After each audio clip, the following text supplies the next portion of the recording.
Hello YouTube family, welcome to Chandana Vikas vlogs.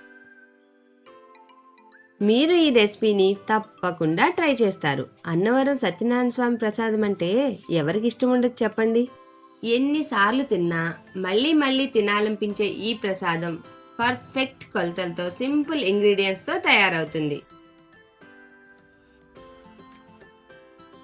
వేడివేడి ప్రసాదాన్ని అరిటాకులో గాని ఇస్తరాకులో గాని చుట్టుకొని కాసేపటి తర్వాత తింటే ఆకులోని పరిమళాలు ప్రసాదంలోకి దిగి ప్రసాదం మరింత రుచిగా ఉంటుంది. ఈ ప్రసాదం నేను చాలాసార్లు చేశాను, మీకోసం మళ్ళీ ఒకసారి. ముందుగా ప్రసాదంలో సుగంధ ద్రవ్యాల కోసం చిన్న జాజికాయ ముక్క, కొంచెం పటిక వేసుకోవాలి. ఇది పటిక బెల్లం కాదు. పటిక అంటే మార్కెట్లో ఇస్తారు. పటిక వల్లనే ప్రసాదం తేమగా ఉంటుంది. అందులోనే 1 స్పూన్ ఇలాచీ పౌడర్ వేసుకొని పౌడర్లా చేసుకోవాలి. తర్వాత 1 కప్ గోధుమ రవ్వ తీసుకొని లో ఫ్లేమ్లో వేయించుకోవాలి. ఈ ప్రసాదానికి గోధుమ రవ్వనే వాడాలి. మార్కెట్లో గోధుమ రవ్వ అని కార్న్ రవ్వ అమ్ముతున్నారు, అది వాడకూడదు. గోధుమ రవ్వ ఈ కలర్ వచ్చేదాకా వేయించుకోవాలి. దీనికి 10 to 15 మినిట్స్ టైం పడుతుంది.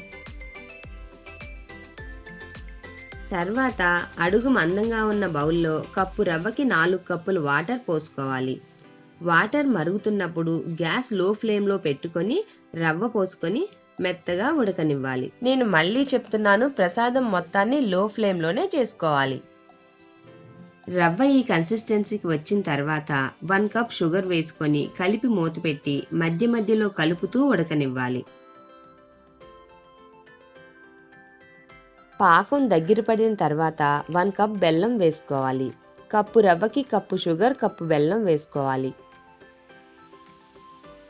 కాసేపటి తర్వాత బెల్లం పూర్తిగా కరిగి నీరు వదులుతుంది. అప్పుడు ఇందులో 1/2 కప్పు నెయ్యి వేసుకొని మూత పెట్టుకోవాలి.